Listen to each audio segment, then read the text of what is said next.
All right, we're here. Cool. Hey guys, welcome to the Ghost Trains Setup Analysis Show, episode 3 or 4. I think we're Four. up to four. Yeah, we're up to 4. And isn't it funny how we're starting? I like mean. Well, okay, this doesn't apply to this show, but our main show, we started running out of topics, and it's kind of a bummer. So, um, because we're already 6 episodes in on that. Well, hey guys, welcome. We're gonna this show is all about going back in the past, taking a look at some older tornado days. This is something that I think some of our hardcore fans really enjoy, so that's kind of why we keep going on it. We're gonna go back, not too far back in the past. Last time we did this, we went way back into '91. Well, we're gonna just go back just a few years, less than 10 years ago. What is that? 8 years ago? No, 7 years ago. Okay, 2008 is going to be our oldest day. February 5th, 2008, Super Tuesday. Of course, big thing. I don't even James, you probably know, but big stuff going on with the presidential election that day. Um, Yep. and so that's why it's called Super Tuesday, because Super Tuesday is the title for whatever this presidential thing is. I keep forgetting what it wasn't the Iowa caucus, was it? No, no. Super Tuesday is the prelims in other states, across most states. Right. So while everyone was dealing with that and worrying about that, people in the Deep South were experiencing a very, very terrible evening with several tornadoes, most of them going on after the sun went down, which nighttime tornadoes in Dixie Alley is probably worst case scenario for chasers or just the general public in general. Um, it was a pretty bad day. So we're going to take a look at that day. We got a lot of people asking about that. A couple other days we're going to look at were in 2010, the Cold Core hybrid setup on March 8th, 2010. A few tornadoes around Hammond, the town of Hammond, Oklahoma, got hit directly, and a few tornadoes in that area that day. I chased that day and I blew it, so I'll tell that story. And probably a day which, oh, a lot of chasers really hate thinking about, and yet and there's some chasers that love talking about it. Of course, we're going to talk about May 31st, 2010, Campo, Colorado. You know, Probably the modern day version of the finger of God, as some people called it. It really did just one of the most beautiful photogenic tornadoes in recent history. Definitely not the first tornado to look like that. We've discussed this several times. There's always, I mean, probably every 3 years, there's probably a tornado out there that looks like Campo, but really, it's not in Campo. But hey, anyway, we're going to talk about those days. So let's go back. Let's talk about February 5th, 2008. James, you've got a few research papers up on this and some pictures. Video was hard to come by just because of the time of day it was and where it was at. So I'll Yeah. go ahead and take it away. Yeah. So I'm gonna share my screen here real quick. Super Tuesday, obviously, as Marcus said, it was during the prelim elections, or not prelim, primary elections across most of the U.S. So it was kind of you know, you had primary election coverage as well as tornado coverage, and various news stations cut in during the day to update on the tornado outbreak that was unfolding just after dark across much of the Deep South. Right here we have a lightning lit photo from eastern Arkansas of one of the big tornadoes that would end up moving east, actually into Tennessee. This outbreak ended up killing 57 people, I believe, across 3 or 4 states. Most of the fatalities were in Arkansas and Tennessee, with a few in Mississippi as well.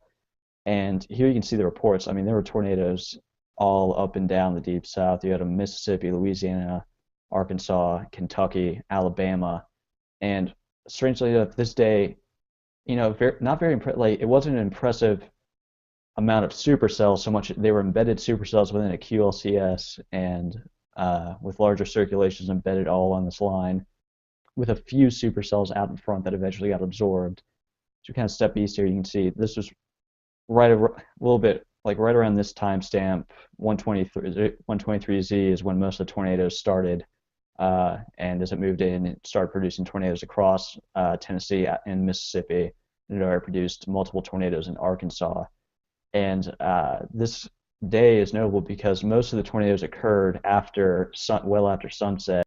You can see here a few tornadoes before 0Z, and then after 0Z, just massive amount of reports flowing in. It went all the way until 11. The last one was 1120Z in Jackson County, Alabama, and really notable because this trough that came through, very highly amplified, kind of positively tilted as it moved on shore into the Four Corners region, but as it ejected, took on a more neutral tilt, and the jet streak that came around just absolutely shot out over Arkansas at 0Z, which then kicked off the tornado show across most of the Deep South.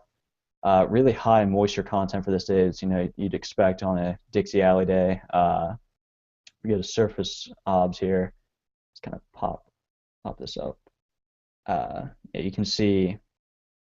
Let's see if we move back here a little bit.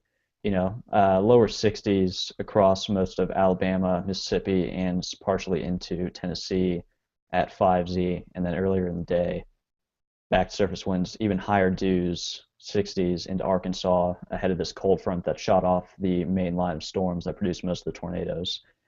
And the SPC went with a moderate risk this day, or actually high risk, I should say, across much of Arkansas, 30% tornado probs as of 13Z, and then it gradually began to shift east into western Tennessee, very southern, southwestern tip of Kentucky, and parts of Mississippi. And the sheer volume of tornadoes in a populated area was enormous. And this, Marcus, I think you said, was the deadliest major outbreak since May 3rd, 99. Yeah, I went back and just kind of looked at some different things, and I don't know if that's for sure, but it sounded like that was probably one of the deadliest days of tornadoes up to that point since May 3rd, 99, which, about 9 years. So, of course, since then, 2008, it's just been like there's been several outbreaks every year, and I I don't know what was the death toll for Greensburg? Was it not more or was it less? No, Greensburg, just in the town, I believe it was nine, with Okay. two or three more fatalities, one police officer from Maxville and a few others. Right. But Yeah, that's right. I don't know why I thought that was more, but yeah, it was the biggest death toll we've had since '99.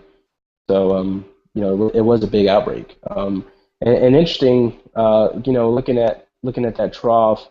Yeah, you're right. It's very positive, or right here where you're showing us, positive tilted. Still very strong, very amplified trough, and low 60s for Dixie Alley, low to mid 60s is actually kind of low in terms of their average. Usually those guys are up there in the 70s, but you know, didn't take much, I guess, for these to really go. And especially with that advancing cold front, that was your yeah, main source of lift. So you say the just mix that lift with that shear, and it was just bound to happen.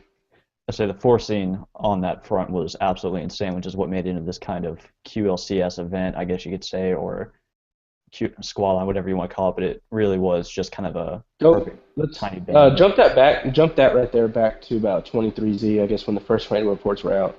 Um, oh, that's about as far as we can go back. Oh, about 0Z. There are some supercells there in Mississippi and Tennessee. Um, I believe those did produce, They uh, did. but I believe it wasn't really anything very visible. It was all pretty much rain wrapped, and of course that area is just terrible terrain to chase in as it is. Yeah, I know say Western. northern Mississippi, like right in here, is just like west of this interstate's just awful. You mean east? Or east, yeah. Yeah, because you get on that floodplain down there on the Mississippi floodplain, and it's actually pretty decent. And even parts of far western Tennessee and Kentucky are not that bad. But once the further east you go, the more the trees you're worried about. And of course, at 23Z on February 5th, the sun's pretty much down. It's almost all the way dark by that time. So yeah, it was definitely a very very bad situation for the folks down there. Yeah, and this day too, I mean, most of the storms were kind of that HP classic hybrid, but at the same time, you factor in not only the terrain, but also, what time of day. I mean, most people aren't expecting fast moving, big, big tornadoes embedded within a line like that, at least the common people, most citizens who are not weather savvy aren't expecting that. And, probably most of them were not aware of the high risk due to all the political stuff going on the same day. And it really made for kind of a deadly setup. And it seems like it caught a lot of people off guard. You watch some of the amateur video on YouTube from it, and people just seem completely taken by surprise.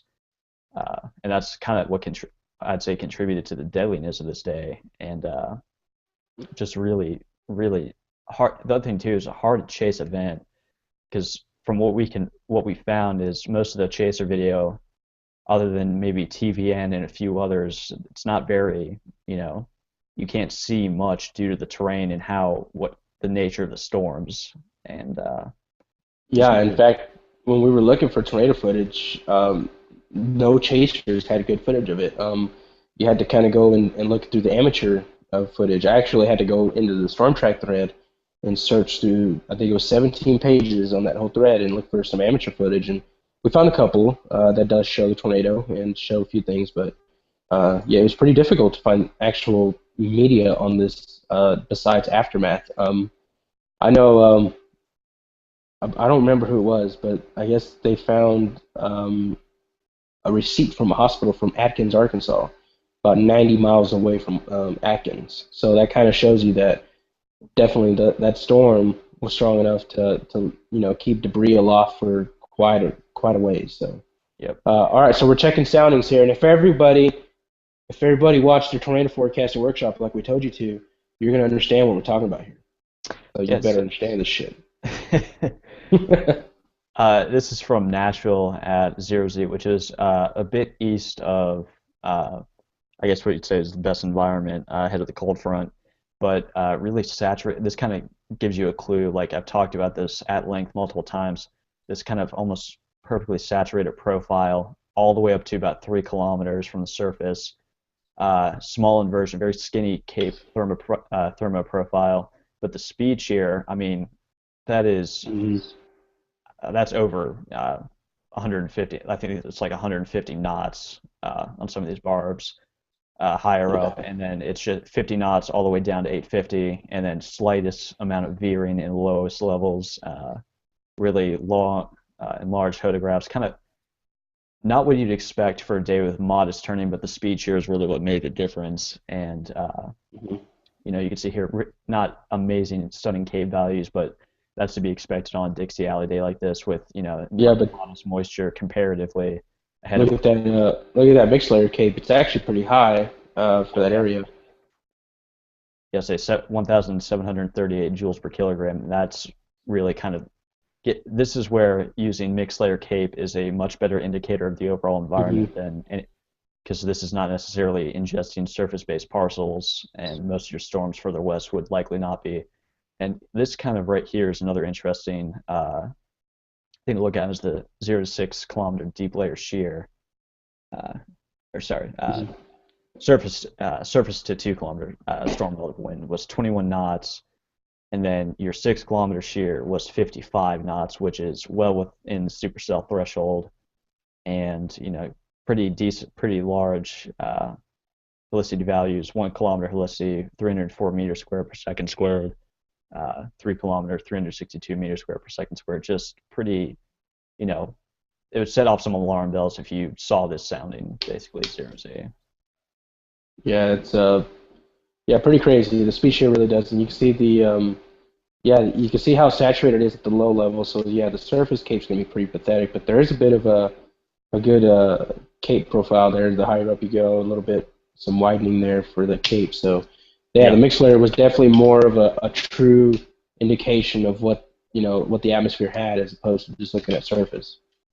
And also, one last thing before we kind of move into the video here. The estimated storm motion this day, 240 degrees, which I believe is almost, due, Northeast.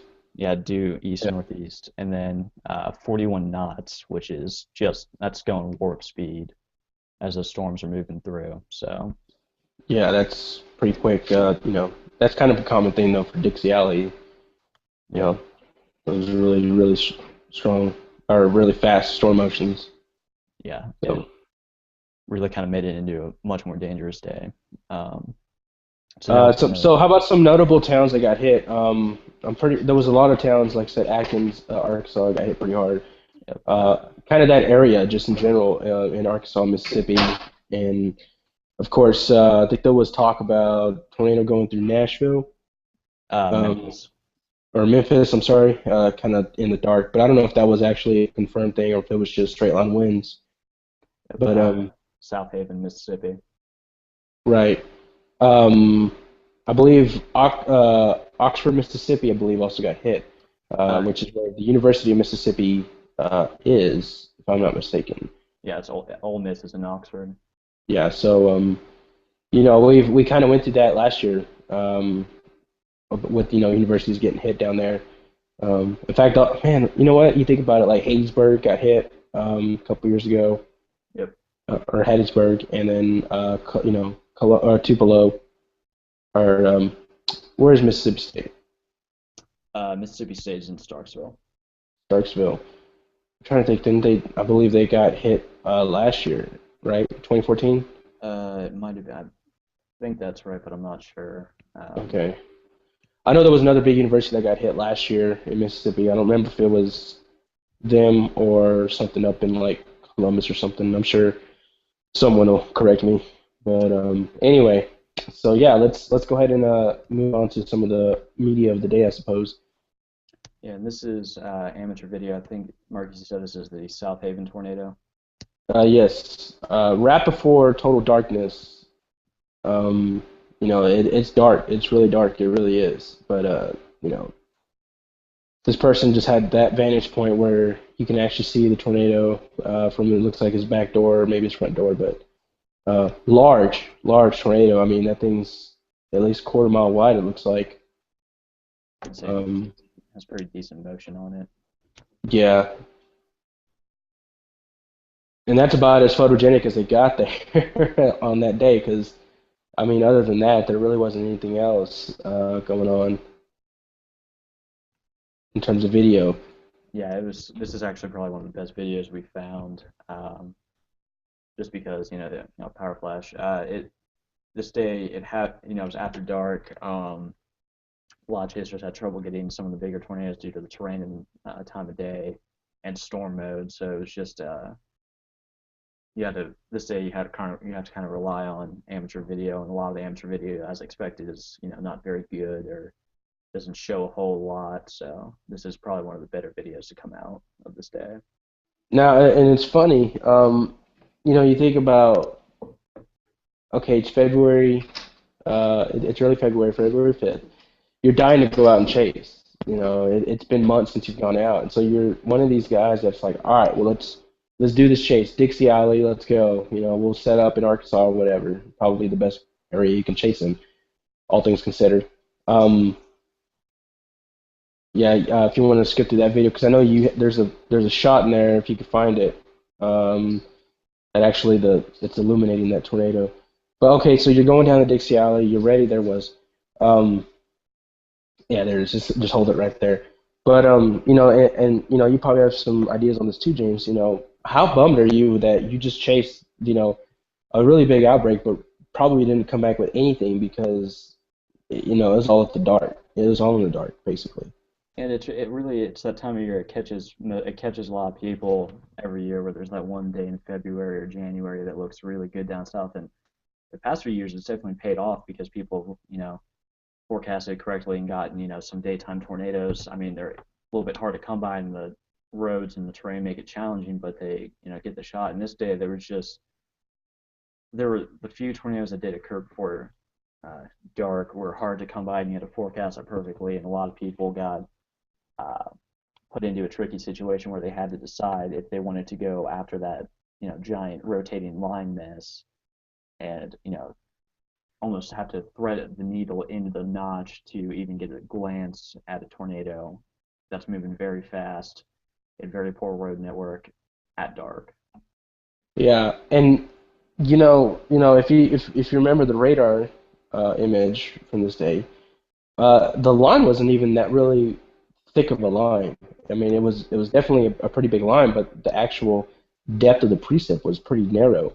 So it was a Um, perfect example of a QLCS tornado event. yeah, yeah. Go ahead and get out the video and go back to that radar if you can, because I want to look at this again, and we'll find it again. But yeah, you could see, maybe further up in Arkansas where it was a bit more, there was a lot more precip on the backside, but down there in South Arkansas, um, that area, it's not that thick of a line. So you got to think, okay, do you want to try to chance it and chase that line, knowing that it'll be over soon enough and hope for the best, or do you, maybe try to play out ahead of it and hope for the best, doing that too, because sometimes that pays off where you get that line that does produce, but there's also maybe a couple supercells out ahead of the line that do it. And of course, that day it did. Of course, there's those supercells rolling through Tennessee, but There are also, that was way after dark. you can see here, there's one supercell here, one here, and then three embedded. You can see a kinks, the kidney bean shape right here. Yeah, it's a little hard to see, just kind of miniature from our point, but um, yeah, there you go. Yeah, you can just kind of see. I mean, like right there. I mean, that's so hard. It's a hard decision to make. Chasing, you want to get out, you want to chase, you want to get it done, and not everyone's got the luxury of living in Dixie Alley, if you want to call that a luxury. Um, but do you really want to chance and blow your money on that? And what I'm trying to say about all of this is it really worth going out, early February into Dixie Alley to chase a big crapshoot? A lot of chasers are kind of, they don't want to deal with that at all. They don't want to go out and chase that crap because it is a big gamble. Um, and all of it is just so you can get that early tornado that everyone else doesn't have, which to me doesn't make it worth it. But all that said, I would still like to chase Dixie Alley one day. Maybe not the heart of Dixie Alley, but maybe down in Mississippi or parts of Tennessee or the floodplain, which really isn't technically Dixie Alley, I guess, but uh, I wouldn't mind chasing, I guess, Mississippi. That seems like the one state down there that it's like the less of all the evils in terms of states, because it looks like it's got some somewhat reasonable chasing terrain if you can catch it just right. But if you're far east, it's not going to work. Some of those guys that chased last year, the April 27th and 28th, or I guess it'd be the 28th, which was the big day in Mississippi. They got lucky because they were in, like Skip, who was on the bridge and could barely see that tornado coming. So Yeah. I don't know. What do you think, James? What do you think about that? I definitely think it's high risk and it can be high reward, but the odds of it working out in your favor that early in the year, if you've never, especially if you're and this is not meant to be derogatory towards, if you're a plains chaser by trade, you're probably gonna have issues if you're not used to chasing that kind of, and the people that chase Dixie Alley on a regular basis, they're aware of what it's probably going to be, the storm motion, where to be, where not to go, or where not to follow a storm into, and it just kind of it's honestly just a crapshoot. You have to get everything perfect. You cannot afford to screw up most times. You're not going to have a really easy sitter of a day down south. It just isn't going to happen. Yeah, being a plains chaser, more specifically, more of a dryline chaser up here. I definitely prefer my slow moving, less than 10 mile an hour, high cape, low shear tornado days than just the opposite, you know. So, Yeah. all right, well, do we have anything else from that day? That was about it actually. I couldn't find any other really good video, but I think we should definitely kind of change gears here and jump into a very photogenic day that was early in the year that paid off for a lot of people out there on the western plains of Oklahoma. Yeah, of course, we're talking about March 8th, 2010. Um, I was chasing this. I did chase this day, and I screwed up. But anyway, it was a different day. It was, to me, it was odd. I've never chased a cold core event, nor have I ever really forecasted for one. And of course, this was only my second year of chasing. I just began my second year, and I still wasn't really keen on forecasting. So I did enlist the help of a couple of guys. I believe I called Steve Pauly and asked for help, and he was kind of the same way. Like, I don't know much about those, but all I could say is, you want to be on that, northeast quadrant of the surface low and just hope for the best. So that's where I put myself. I put myself in the Oklahoma Panhandle that day, northeast quadrant, and just kind of waited for something to fire. But nothing did happen where I was at. It was very cloudy. The cloud deck never broke through. Um, it was kind of a bummer for me. But you know what? I still don't have my cold core tornado, but I'm sure it'll happen. But funny enough, it was a cold core setup, but where the tornadoes happened really wasn't much of a cold core area. It was more of a warm sector play. So James will go more in depth on that one. Yeah, just kind of get another screen share going here real quick. So this is March 8th, 2010, Hammond, Oklahoma, and also another tornado further east near Butler. Yeah, you can see not a lot I mean, there were a few storms further south in Texas, but the main supercell was a loner up there, kind of off this. I guess you could technically call it a dry line, with the cold core set up further back here in the Panhandle. Just looking at upper air right here, really deep trough. I mean, almost just southwest of the Four Corners, pretty far south actually for uh, a day this good up north in Oklahoma. And 700 millers, kind of low, the 700 millibar lows up here in Colorado, with moisture kind of advecting north and then further northwest back into actually southeast Colorado, just ahead of the Front Range. Kind of, stronger 850s for this time of year, at least on the plains. And then here's at 12Z, the main low-level moisture was out west in the Panhandles and southeast Colorado, but the deepening surface low up here by 0Z had already kind of pushed things further east. And kind of the SPC, I think, yeah, they went with a very small slight risk for the cold core play, 2% at 13Z. Yeah, and they kind of expanded its further south across most of Hmm. western Oklahoma later in the day at 1630Z. And kind of interesting to say, I mean, yeah, like Marcus said, you can see kind of socked in with cloud cover up north on the cold core play, and not much going on. I mean, kind of flat. You have some stratocumulus out ahead here, kind of mass stratus clearing back into the Panhandle. Uh, there are, I believe, lower or mid to low 50 dew points across most of western Oklahoma, advecting back northwest into southwest Kansas and Panhandles area. Almost perfect southeasterly backed winds ahead of the surface level. You kind of see a Q field out here in the Panhandle beginning to form on the edge of that clearing, and it kind of moved east, gradually clearing out now, clearing out, and the first storms start going up in the eastern Panhandle, and there's the storm of the day right there.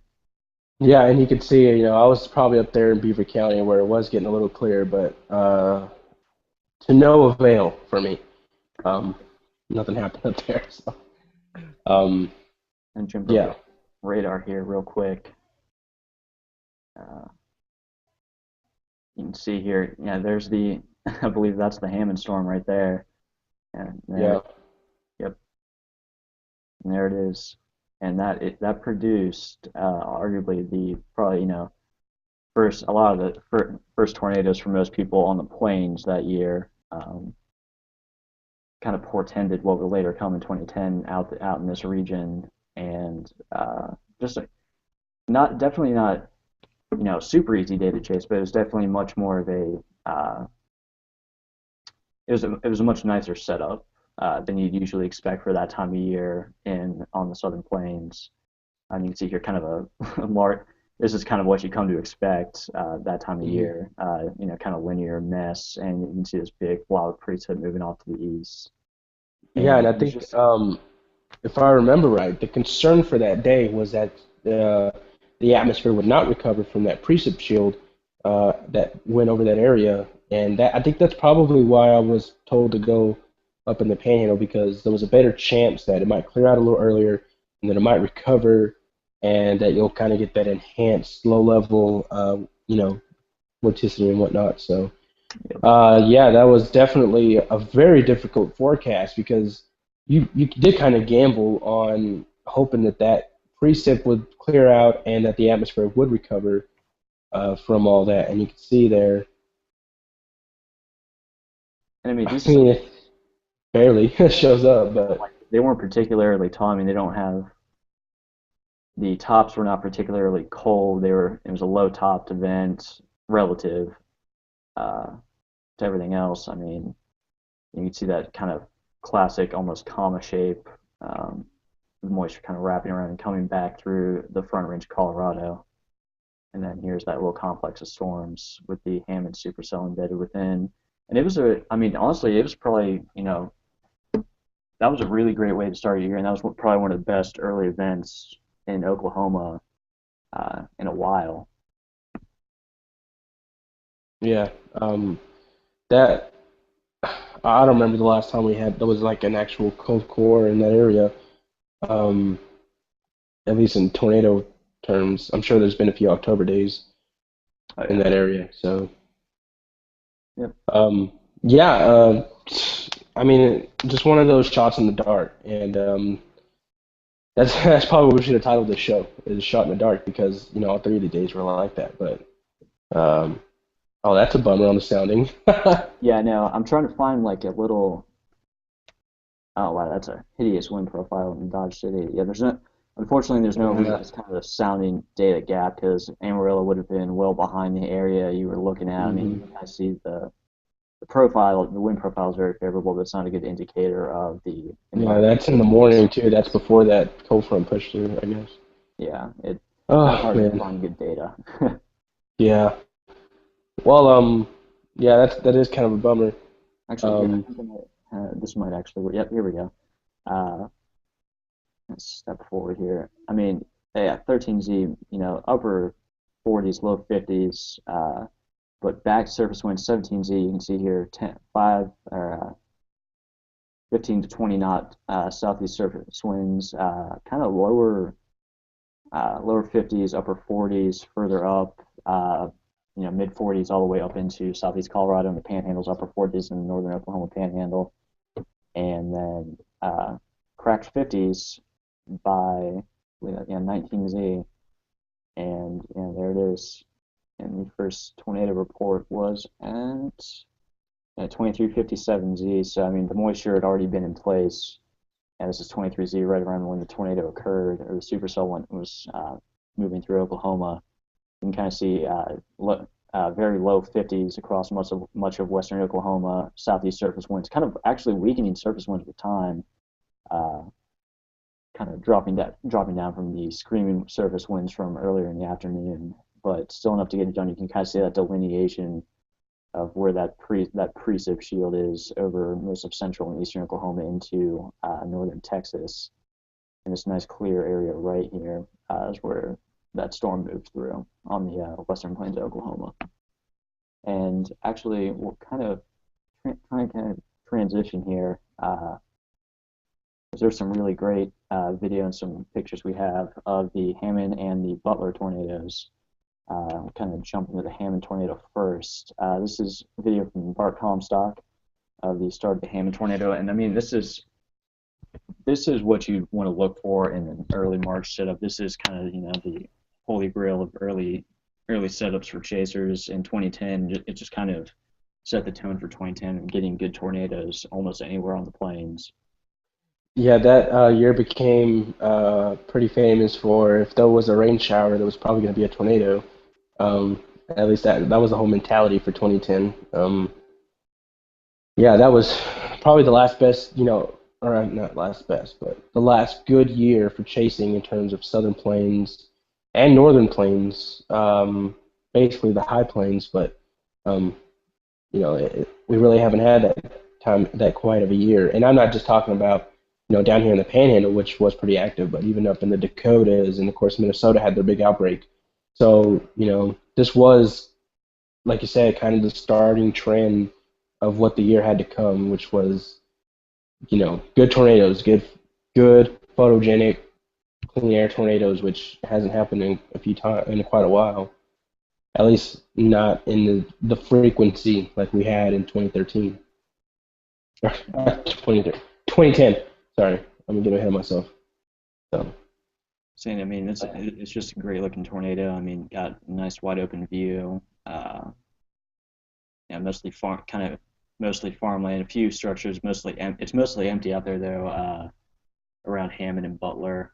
Um, Hey, get away from the camera. Damn it, let me get my shot. Stop jumping in front of it. Oh man, if that was me, I'd definitely be punching people. and here's a really good distance view of it over. It's pretty Wow, good are they that far tornado. away from it?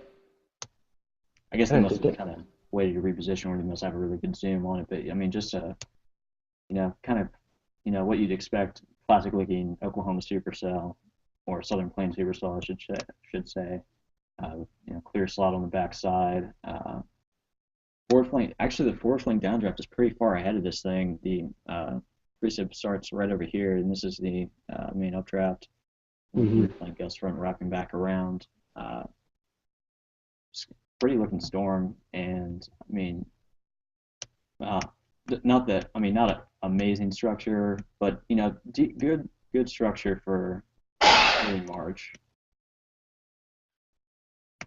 Some lighting up in the distance too, and actually, this area, from what I remember, there are a couple of smaller like river valleys and creeks that you do run into that Hmm. kind of can create some problems, but it doesn't look like they run into any of that further west away from like Butler, because once you get east of Butler, you run into Foss Lake and various other bodies of water that make it a little bit tricky.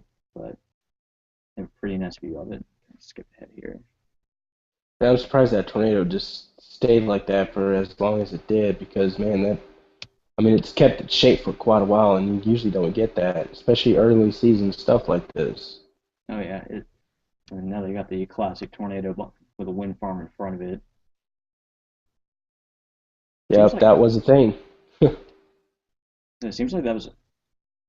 I know almost most of the people I can think of have wanted to get that shot at some point. I'm no exception. I really do want to, you know, get a tornado out there in western Oklahoma or the panhandles near a wind farm. Just kind of a cool shot to hang up on a wall or something. Hmm. Saying it's still got its shape. It's still a nice looking tornado. And the other thing too is they caught up with it from a pretty good distance. The storm was not, wasn't blowing the doors off anybody, even as early in the year as it was. Yeah, that's also another rarity is actual decent storm motions. You know, that's something that doesn't happen in the early season. It's usually those storms usually have some rocket skates on and they're just blowing everybody away. So Yep. So the tornado is starting to get towards the end of its life cycle here. Kind of, the condensation towards the bottom half of the funnel is gone, but still a nice looking tornado. And yeah, it stayed on the ground for a very long time, and I think that's. I'm not sure if they got it as it goes through Hammond. It's still going strong. now this is the tornado that goes through Hammond, right? Yes, Now, did that happen, I guess, towards the end of its life, or has it already gone through at this point? I thought from what I remember, it was towards the end of its life, at least from Andy Garibald's video. Yeah, you can kind of see a little piece of I don't know sheet metal or debris or something coming out of the storm, and there's the very end of it. Uh, well, actually, what we'll do next is we'll look at the tornado that came next. And this is from Shane Adams, and big thanks to Shane for letting us use this. Shout From out to the Shane man. Yeah, this is from Butler, Oklahoma, I believe. Is that Yeah, correct? I believe that's what he said was Butler, Oklahoma tornado. Basically, the storm after the Hammond tornado. Um, yeah, that's looking pretty good for for early season stuff. You know. Yeah, it was a nice looking tornado. I mean, the storm only produced two tornadoes, but both tornadoes were very visible and pretty nice looking tornadoes.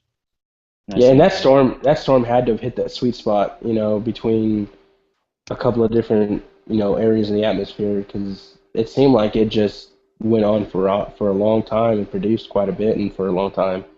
You know, I believe Shane even said that that Hammond tornado was on the ground for 40 minutes, which that's pretty crazy for early season. You Yeah, that know, was. say it was a great day, and especially like if you played it right, you got some really great shots out of it. Definitely. That was definitely. Now you don't have that foot. I guess you don't have that footage of it actually going through Hammond. I don't have it up, but I Okay. can pull it up real quick. All right. Yeah, because I believe that's Andy stuff. Um, I don't think I'm ever gonna make. Well, at least I can't say I'm never going to, but I'll try not to make that mistake again of blowing a cold air forecast like that of cold air setup, I should say. So yeah, here's Andy's footage. Rest in peace, big man. And yeah, Yeah, here it right is. here. This is where it's actually going through Hammond, uh, really doing some damage. God, man, Andy was so ballsy, man. Yeah, things popping up a lot of debris really close. Yeah, this isn't the first time we got this close either. That's what's crazy. Or not the first and not the last for sure. Mhm. What was that tornado rated, by the way? I don't think we mentioned that. I believe Do it's you an remember? EF2. EF2. So did considerable damage to several buildings and homes there in Hammond. Yeah, you see the crazy motion at the surface too. Couple power flashes. He's very close. Yeah.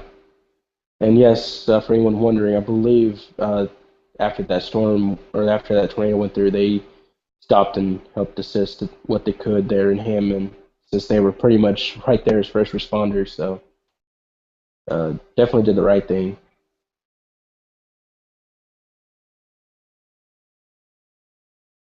It's kind of a I've noticed it's kind of a trend, especially out there on the western those counties out there, West Oklahoma. You get a lot of tornadoes that you can really uh, get close to, get a nice shot of it. I think it was at Ellis County, that Arnett tornado from '07. Kind of similar Hmm. video. You got TV and got really close to it, and made for great shots. That's a really great place to be able to chase. So Yeah, that's I definitely love chasing Western Oklahoma. It's been a while since we've had a good setup out there. I can't remember. I'm sure it's not too long ago, but yeah, I love Western Oklahoma. Kind of hilly. The roads sometimes don't work out, but the one advantage they do have is full-blown 4G LTE internet throughout the whole state, basically. So that's a big plus, especially now. Um, no excuse to miss it on radar if you have Verizon at least. Oh yeah, Um, definitely. Verizon's got excellent coverage out that way. yeah. So did you chase that day, or what was going on with you that day? No, I unfortunately 2010 was my kind of last year where I only got Midwestern stuff, so I was not out on the plains. I don't think at all in 2010, just because of time and money constraints. I was still in high school at that point, so it made it difficult. Um, so it definitely 2011 and 2012 were my first kind of getting my toes wet out that way. Yeah. So yeah, I missed one of the best playing seasons in the past, decade, and it really, it kind of sucks. But especially when you think about all the past, 3 or 4 years that I've whiffed on so many days, and whiffing on one day, one or two of those big days really just kills it for you. Yeah. Um, let's hope this year the changing of the tide when it comes to that. So, um, and just to answer a question I just saw, I believe Verizon does have 4G up in the Panhandle. I think just out there in far western Oklahoma Panhandle, closer to New Mexico, there's still little tricky areas out there. But yeah, I believe 4G LTE throughout Oklahoma Panhandle, pretty much northwest Oklahoma, which used to be a massive data hole for a lot of chasers up in the Woodward area. Um, but luckily, Verizon, I believe they either partnered or they bought out Pioneer, which was a company that had service up there. So they basically installed 4G LTE for the whole state. So yeah, that's awesome. Actually, our friend, he's from Laverne, which is in Harper County, I think. He had Pioneer, and he has much better coverage now. But it's all the way out to about Boise City, and then there's kind of a dead zone between there and Kenton. But once you get closer to the Black Mesa, it picks right back up again. So it's kind of just a small hole out there in the Western Panhandle. Yeah, Verizon's really making things easier for us chasers in terms of coverage. But Yeah. yeah, I'm glad Northwest Oklahoma, especially, north of I-40 up to the Kansas border, has good coverage again because that was a tricky area to chase, especially when you didn't have data and you're kind of out there running visual. So um, yeah, good on Verizon for doing that. But yeah, a really good day to watch again. Um, Making me relive memories that I wish I didn't have blowing a day. So let's go right back into it and do it all over again. Yeah. We can do a Yes. day that will make you even hate yourself even more for missing. Let me tell you why I hate this day, okay? Because I gotta tell the story. So May 31st, May in general was great for me. I think between May 23rd and 25th, those 3 days, I had 11 tornadoes within 2 hours of Amarillo. So it was great. It was an awesome end of the May, and so I was feeling pretty cocky, like, oh, well, whatever, I'm gonna get everything I can, and it's cool.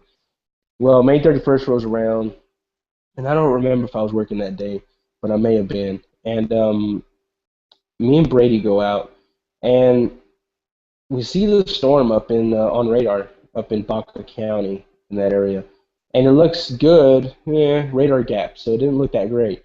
There's a crazy radar gap up there, and so I believe it was just severe one at the time, and we were just kind of in Amarillo, like, well, there's some stuff going on in Amarillo we might check out, so we're gonna go check that stuff out, and we kind of chased around town, and nothing was going on, and then of course I look up.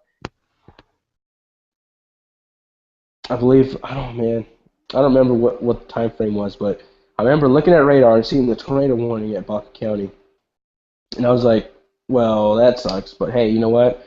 That storm's not going to last for a long time. It'll probably just drop, maybe a brief, 10-second tornado and quit. And then we go chase and we do some driving around and I didn't see anything. And I look at radar again, and that damn thing 2 hours later was still tornado warning and starting to enter, the Cimarron. Oklahoma Panhandle, Cimarron, yeah, northern Cimarron. And I'm just thinking, you know, probably could have gotten there in about an hour and a half, and then watch that thing come at us. But yeah, that's why I hate that day because we could have totally made it. We totally blew it off because it was the radar didn't look good. We relied too much on radar, and that area out there, Baca County, Union County, Cimarron County, far southwest Kansas stuff. In that area, it's a big radar gap between, you know, what is it, Pueblo, Dodge City, Amarillo. Just there's nothing there. In fact, I remember a while back there was a thread talking about radar gaps and how to fix it, and or places where we need one. And of course, people were saying, well, we need one in Northeast Missouri, Kirksville, because that was after the Kirksville incident. Well, I was like, we need one in Clayton, damn it, because we don't see anything that goes on in Union County anymore. So I have a theory that every year there's probably about 5 tornadoes in Union County, New Mexico, but no one knows about it because on radar they look like little precip blobs that are just barely any yellows in them, and there's no road. There's no road. There's not many road options out in that county either. So I think that actually happens out there quite a bit. So anyway, yeah, let's start talking about this dreadful day of May 31st, 2010. Yep. So, the last screen share of the night. Here's the reports for that day, and you can see here that supercell initiated just in the county west of Baca County in southeast Colorado. It's kind of traipsed slowly southeast in the Oklahoma Panhandle and produced its last tornado north of, I want to say, yeah, it was, yeah, north of Keys, kind of near Slapout, I believe. If anyone knows where that is, if you've been up there before. And yeah, it was just a really photogenic storm. Not, I mean, this day kind of really difficult to really pick out much of anything. I mean, you had a little uh, or slightest of troughs at 12Z, 700 millibars. The main moisture axis was further south. Go back to those Uh, 500s. yeah, I mean, yeah, like what was that? 25 knots, and then Yeah, very weak, 15 but knots. look at that diffluent flow between the Amarillo and Dodge City barb there. Kind of creates a vacuum in that area when you have those barbs that kind of have that angle on them. At least that's what I learned. So probably some good vorticity in that region with that. So um, yeah, that day was very sneaky. I don't even understand how that many people were on that day. I mean, honestly, I did not see what everyone saw that day, but people did see something, and that's why there was plenty of chasers out there. And I think it was just like the only play of the day was in that area. I think you and I we talked about it, James. Maybe the moisture tongue at the low levels, kind of nosing into that area, southeast Colorado. Yep. Uh, It's kind of hard to see in between charts because it's a 12-hour gap. But I mean, you have solid amount of moisture that ejected into the Panhandle by 0Z, and that storm is moving through here, I believe, like in the Panhandle. And actually, surface obs give a better kind of hint at what happened that day. If you go to the surface obs here, uh, this is at 22Z, and the Campo tornado, I believe, started right around 20Z, right at the end of 20, right around 21Z, I should say. And here's 27Z,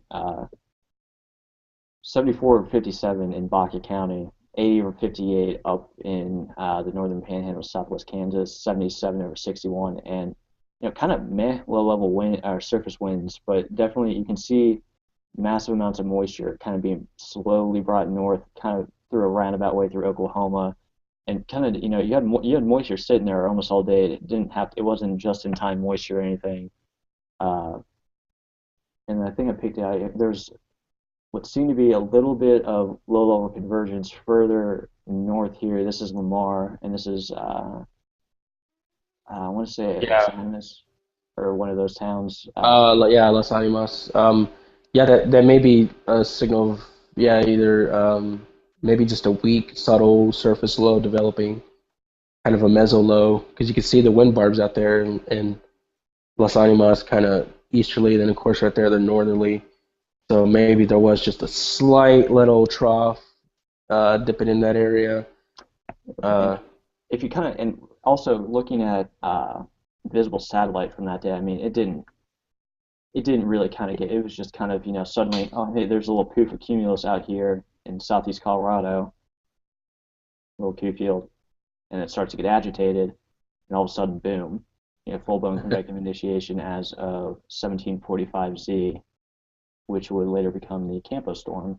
Kind of gets sheared over, and so it just grows, keeps growing, and keeps growing golly, right to there, right about there. I think it will. I don't know what time that is. What's that time stamp? 21:15. So it was just after the first tornado report. Okay, so this is tornado report number one, and I'm thinking to myself, it ain't gonna last. Look at this Q field come in from the east, from the western panhandle. I was like, all right, well, one of these storms is gonna do something, or one of these updrafts is gonna get down and dirty. Was I was so wrong. I mean, man, we could have so been there. Yeah, you can see the storms popping up here in the Panhandle. I was confident we may get something out of it. Just kind of one of those surprise days or whatever. But And nope, we got shafted there. and the storm just kind of it kept slowly moving southeast, moving along its own. And you could see a little cube bubbling up on the anvil shadow. Nothing actually went up in front of the storm, I don't think, and continued producing all the way into the Panhandle. And I mean, just honestly, here's kind of what a lot of people talk about too. I mean, you can never discount a day. They started out, I believe, with a Slight. It was a small slide up there. low slight. Um, but check the probs. Check the tornado probs. You know, 5%, 6Z, 2, and they dropped to two. 2%. Got it to And two. Yeah, it was two pretty much the rest of the day for him. Yeah. So yeah, that's I mean, why it was kind of a day you discounted, except for the very end. Of course, right there, they're like, "Oh, that storm's still producing. We'll throw that 5% sliver in there." But yeah, it was just slight all the way out, but I mean, nothing that would, necessarily say, oh, there's going to be, one of the best tornadoes of the year is going to be out here in southeast Colorado in Baca of the County. year, dude, this had to have been one of the best in at least a decade, Yeah, perhaps. I'm sure there's others, but just off the top of my head, it's got to be one of the most photogenic of the decade. I'm just kind of pop in over here real quick. I mean, yeah, so here you can see the moisture axis, kind of a weird kink dry line out there on the high plains. And yeah, here's Yeah. the weather watch. and Yeah, that's very literally strange, especially with that cold front out there in Colorado. Like you don't expect the dry line to come that far due south, and then have been yeah, moisture factors just kind of gradually started shifting east and became more north east-west oriented with time. And then just kind of real quick, we'll just hop right into the video, Marcus, to make it as painless as possible for you. This is you know what? It's fine. Because um, we're about to see some of the best footage of that day, and one of those being Twistex. We'll get to see Team Twistex in action. Tim actually took a hailstone to the temple and cut his head open, as you'll see. Uh, but he was so cool about it. He was so like, "Oh, is the tornado still there? Cool, let's keep going." And oh yeah, but and yeah, this is the storm in motion, man. here's a time lapse of it. This is Justin Hobson's video. Really Here's what awesome time lapse, and this is honestly one of the best areas to chase in my opinion. It's just all open prairie. There's no farmland. It's mostly rangeland, if anything. A few cows, some fences, but most of Baca County is completely open and empty, and it's great. that's the thing, man. This storm, it sat over some of the clearest landscape in the entire, in Tornado Alley. Um, there's just literally there is nothing out there. I mean, like there's like hardly even power poles out there at all. And right here, this is where it starts ramping up and start rotating. And this has got to be the longest forming tornado I've ever seen. Like it just sits there and rotates and it slowly comes all the way down. You can see it here just twisting away, and then a little bit of scud action rotating at the base, and then that scud kind of forms into this funnel, I believe.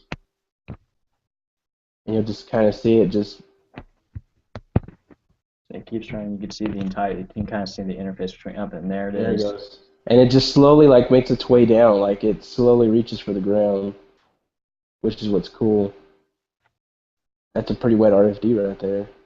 Yeah. There goes the chase tours.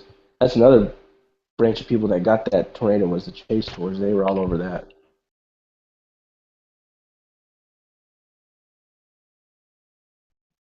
While you're doing that, I am going to see if I can get up some good pictures of that day because I know there was some really good pictures that day. And from humble beginnings, here it is. Just Ugh. perfectly laminar, smooth looking. That nice kind of light gray. And later on in its life too, there's some photos of it, and it's framed with perfect blue sky and more exploding updraft towers in the distance. Just a great storm. Mhm. Some of those damn towers are the ones in the Panhandle. Hmm. Oh man. Just perfectly smooth. It almost doesn't look real. I mean, if that guy hadn't walked into the frame, it probably would have been hard. I mean, it barely seems like it's rotating at all. It's just so Yeah, pretty you to can't know. even tell it's rotating, but you know what's going on. Yep.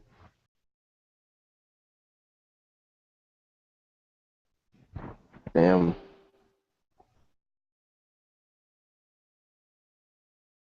Did to where he zooms out a bit. Yeah. Big, smooth tornado. I mean, this is ideal settings too. Just, I mean, there's only really one main road through Baca County that goes through Campo, and just kind of it was easy to see from a distance, and you're this is one of those things that you're lucky to witness. Yeah.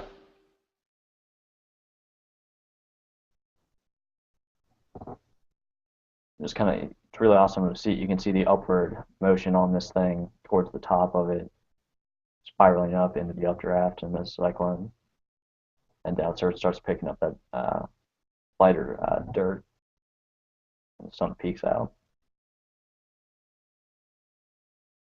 Hmm. Hmm. Hmm. Hmm. How Hmm. are you feeling right now, Marcus? Angry? No, it's fine. I just,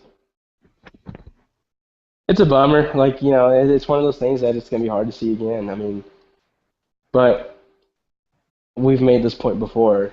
Those days happen every year. Campo days happen every single year. Maybe not in Campo, maybe not in Kansas or anything. Usually up in like the Dakotas or Montana or some off area like that. And the only way to really chase, I guess the only way you can actually see it is to just chase as many as you can, which is tough because the percentage rate for days like if you took that day of Campo and mixed it in any other year, any other time of year, any other day, that setup, um, you would blow it off just as much, and it probably wouldn't do anything. If one of those minuscule things of that setup, just the wind was a little bit different, a little 5 mile, 5 knot less, in terms of the low level, shear or whatever, it probably wouldn't have happened the way it did. But There's oh yeah, kind look, everybody's here. of, yep. This guy's like, hey, look at everyone that's here and not seeing this. Yeah, I guess. I'm actually looking for some pictures.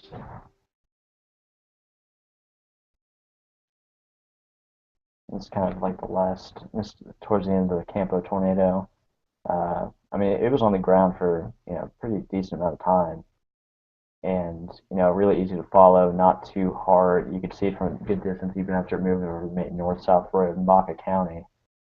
And a lot of people actually did follow. It kind of took on a more HP-ish look as it got near Keys and Slap Out, but still produced a nice couple of tornadoes in there. It starts to rip out, and its condensation funnel's almost completely gone. And here it is. Here's the Oh yeah, honestly this some of is the best great. video of this day from TwistX. Um, This is awesome. I love this footage. I'm gonna stop looking at pictures because I want to watch this. Yeah, this is awesome. They got really, really, really close. In fact, they're the closest chasers to that tornado. Um, they passed Andy on this one, which Andy has good footage too, but this is way better. So there it is, right there. There's your finger of God. Look to it. and here it's much easier to see. Yeah, and here they get There it is. really, really close as it This bumps. is how. Yeah, this is how close they get. They get like super close. There's a ghost train, and Picking up this big dusty tornado crossing the road. And the best part is wait, you no, can. Andy didn't Andy pass him? I'm not sure. I don't think he did. I don't know. He might have. I think Andy passes him like towards the end there, but I don't remember. Yeah, see, but This like that, like right there where it looks like that, I've seen tornadoes like that a lot. So, kind all of right, this multi. is where, yeah, multi-vortex. This is where Tim gets dinged in the head with the hailstone.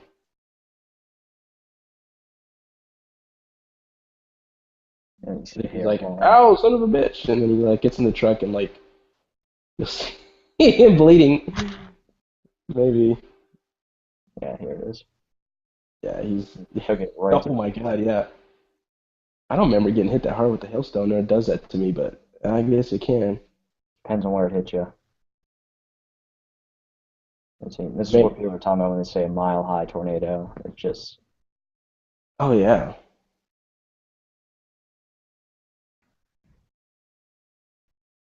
kind of here after the storm has already kind of moved. Um, yeah. That was towards the end of the day. yep. Um, so let me see if I can find who I'm looking for.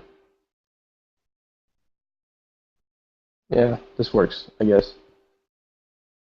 And so, Jason, I wish I knew your Twitter or whatever, wherever you keep your pictures. I just didn't know. I should have asked you short notice. Jason Boggs, of course, he's from Amarillo, and this is what he got. Probably one of the better pictures I think I've seen of that, where just a really tall, smooth, cylindrical tornado about to cross Highway 385 there. Um, Man, yeah, it's like congrats if you got that, because uh, not many people got that at all. Yep. Um, and keep talking. I'm gonna try to find some pictures. Keep talking about that, Dakes. Yeah, I mean, it was just. I mean, I think it's definitely. It's not one of those days. There will always be more campos, but it was something that it was great to witness. and definitely could have made your season if you saw it. If you say you missed every other day that year, you see Campo. I mean, I mean, it's only one tornado, but that's a pretty good one tornado to see. Uh, and it's just something that it's really great. It's really great when you get it out there in the middle of nowhere and you have, you have easy road options. The storm isn't moving in a, you know, way that'll put you in direct danger if you need to bail south quick. Um, just, great chase day all around. And I guess, looking at the chat, I mean, it's true. This day definitely required.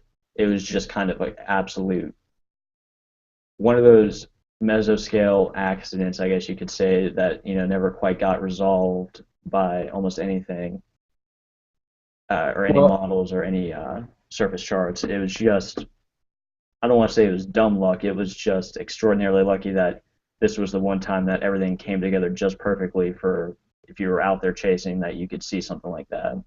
Because like you were saying, Marcus, there's setups like this every year that completely fail and no one remembers them after it doesn't work out. But this is the one that worked out. yeah, and that's the thing is you just can't you can't discount any day. Every day has a chance. Basically, is the way I think about it.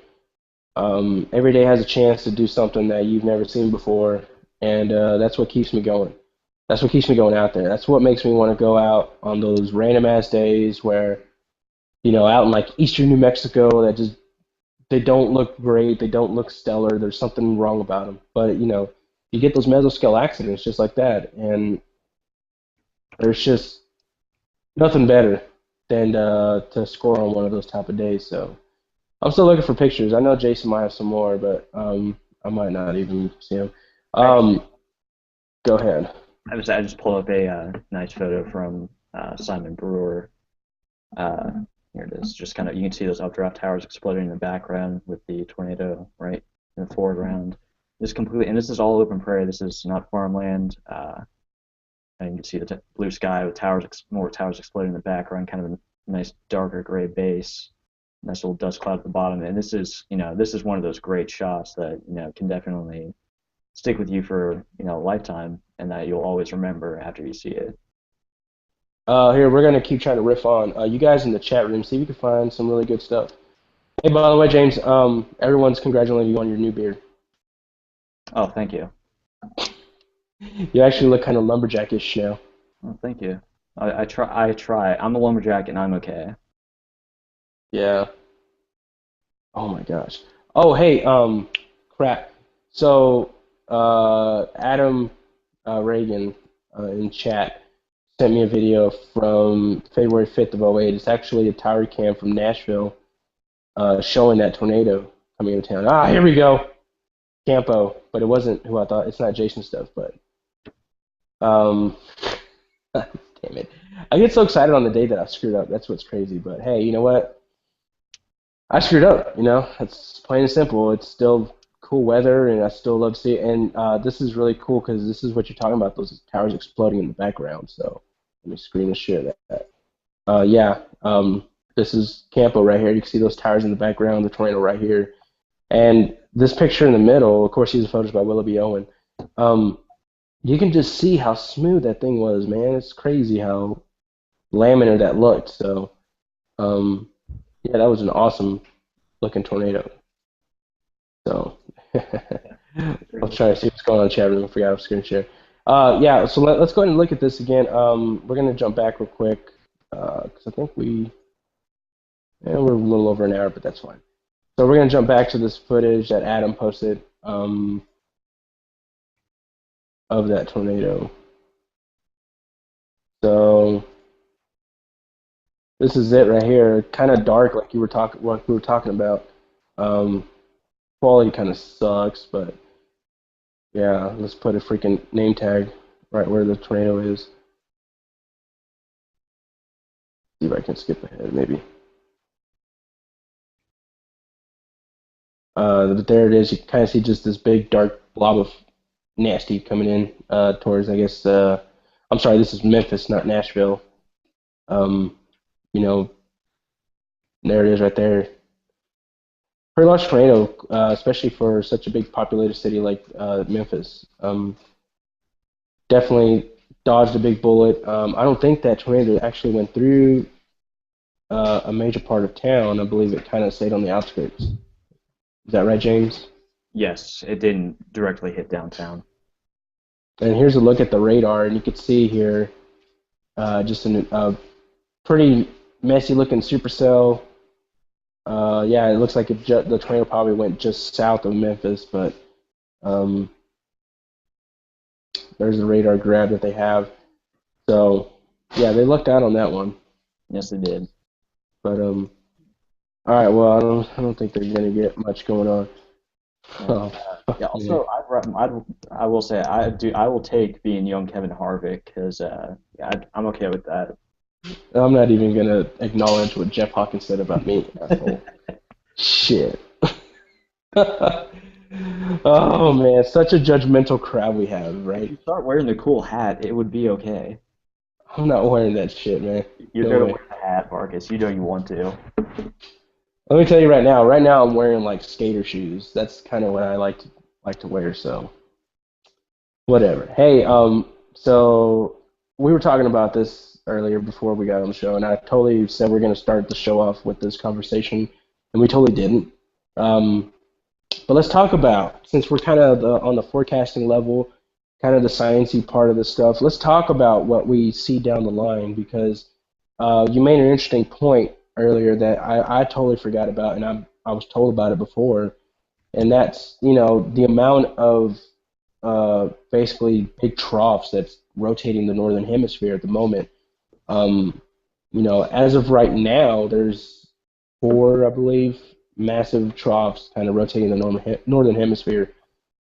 And you said that's kind of a good sign for the season, and it's not gonna. Well, explain what you're telling me because I'm not gonna. I'm gonna totally get it wrong. It's definitely the so the way I kind of think of it too is you'll have a more stout blocking pattern.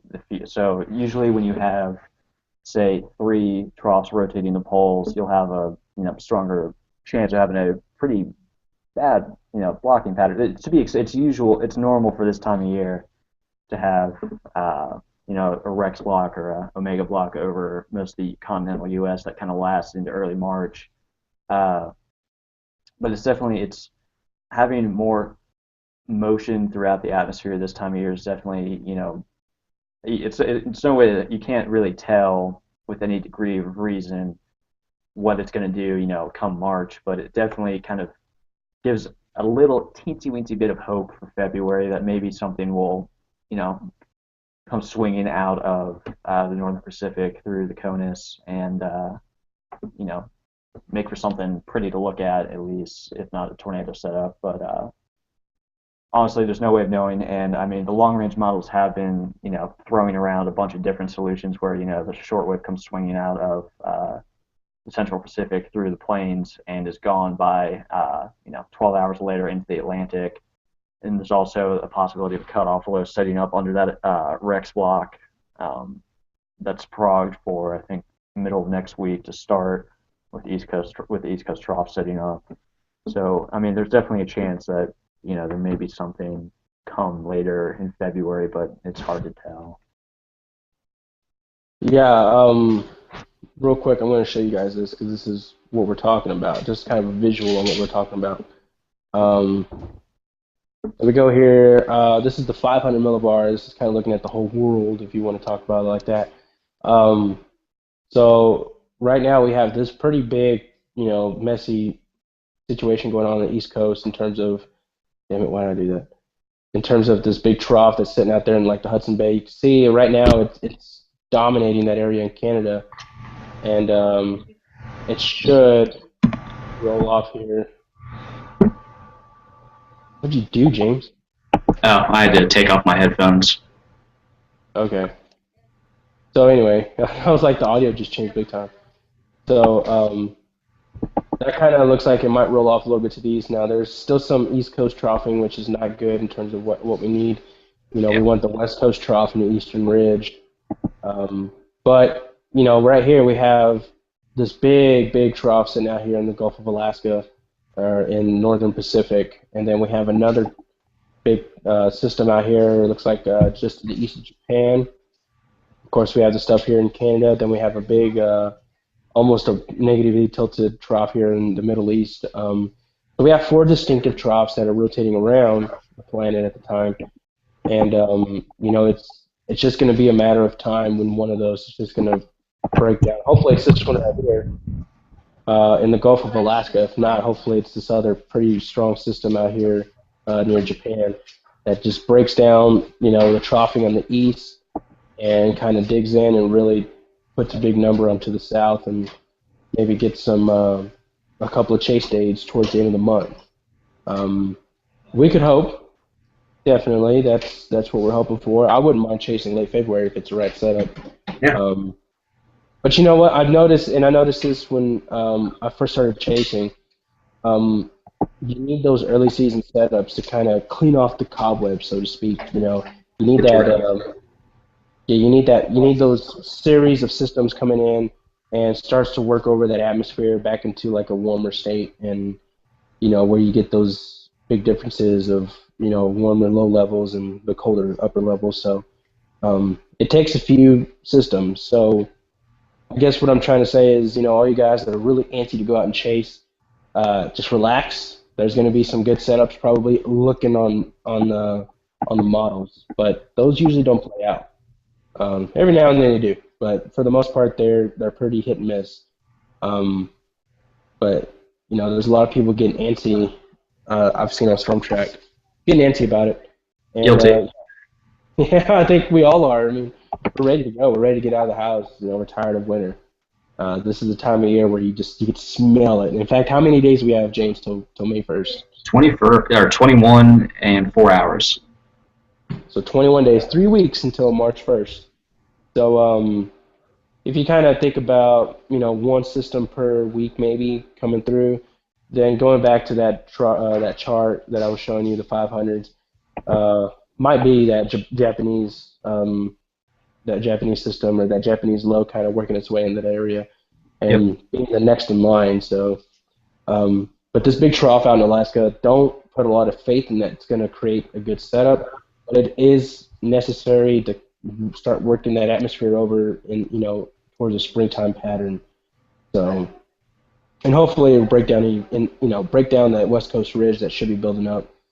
I know you and me were kind of excited about this cutoff low down off of Baja, California, kind of going over Mexico to soaking down Mexico. But that seems to may have fade away. It doesn't look as prominent now, so I don't know. Crapshoot. We'll just have to wait till that next system. So. Yep. All right. Wanna take us out? Take us out. I'm going to take you out right now. I'm just kidding. Thank you.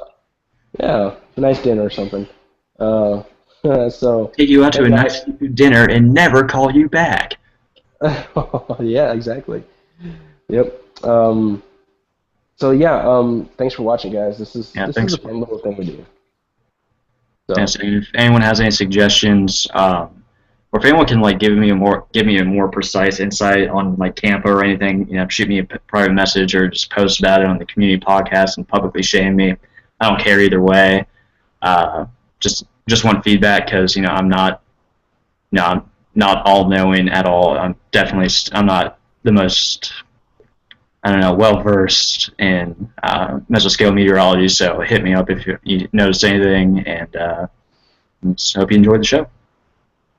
Yeah, definitely. I'm glad you're here. Everyone, look at James's beard again. You'll be able to see it tomorrow.